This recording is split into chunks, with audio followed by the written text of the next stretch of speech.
Na Gospodarski zbornici Slovenije so na novinarski konferenci spregovorili o pereči problematiki plačilne nediscipline. Predstavili so stališče do izvršnice in 2 projekta primerov dobrih praks. Alenka Avberšek, izvršna direktorica GZS, je ponovno poudarila, da obvezni pobot ni prinesel pričakovanih učinkov in predstavila prednosti in slabosti izvršnice. Na predlog, da se bo kot nov instrument za večje varovanje pravic upnika uvedla izvršnica kot instrument za izvršbo mimo sodišča, kot je bilo večkrat poudarjeno, smo dali neko načelno soglasje, da je lahko to instrument, ki pa žal za nazaj ne more popraviti plačilne nediscipline, neplačanih računov, lahko pa je koristen za vnaprej. Koristen je, ker pač pomeni takojšnje plačilo na dan dospelosti, da čaka in se pošlje drugim bankam, ki pač sprejmejo izvršnico, da je zagotovljena kontrola nad poplačilom pri temeljni banki, zagotovljeno je, da imajo banke med sabo takšen sistem kontrol, da ni mogoče dvakratno poplačilo izvršnice. In da izvršnica predstavlja nek izvršilni naslov, pa vendarle je v vrstnem redu za izvršbo iz naslova sodnih postopkov. Sprašujemo se še za nekaj drugih rešitev, naprimer, kaj pomeni notarsko overjen podpis, kolikšna je tukaj varnost upnika, dolžnika, in to bo pokazala praksa.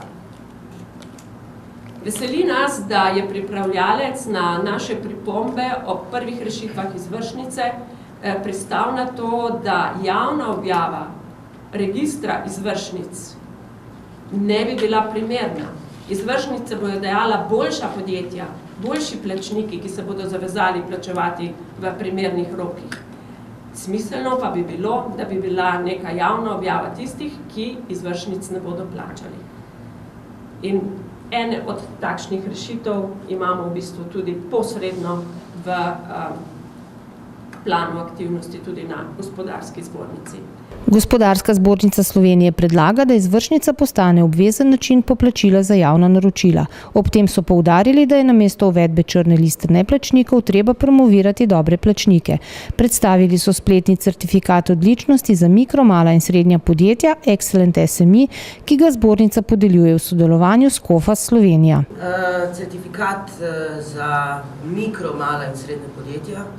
Pobuda je prišla v bistvu iz Gospodarske zbornice skupaj z SafeSign Technology oziroma SecuCert, ki je razvil tehnologijo.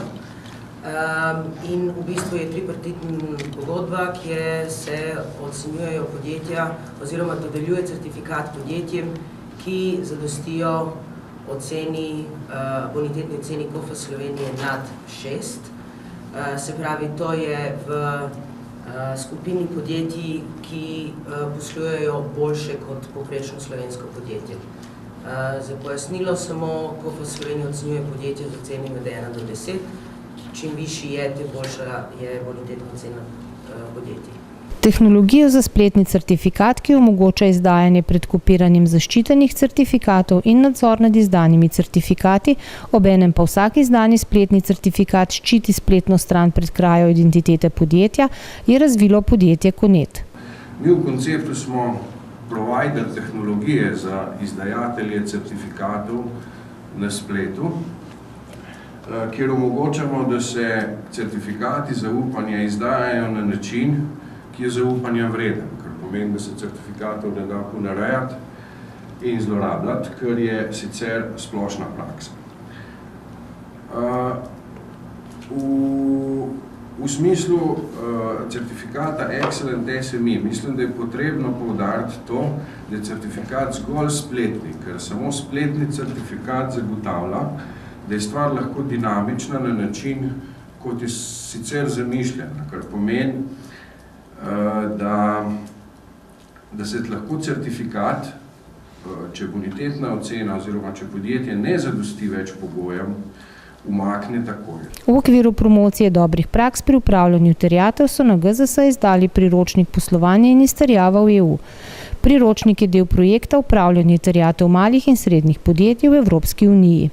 Seveda pa je ta projekt usmerjen predvsem v mednarodno poslovanje, se pravi v postopke izterjave v Evropski uniji, v izboljšanje poslovanja malih in srednjih podjetij, seveda slovenskih, ki poslujejo z Evropsko unijo ali pa ki to seveda nameravajo. Zdaj, v okviru projekta je že potekala ena mednarodna konferenca, na katero so bili vabljeni tudi mednarodni pravni strokovnjaki z tega področja. Usmerili smo se predvsem na Nemčijo, na Avstrijo in na Italijo, tam so podali tudi nekaj njihovih značilnosti izvršilnih postopkov. V nadaljevanju pa v bistvu planiramo 13 seminarjev po območnih in regionalnih gospodarskih zbornicah,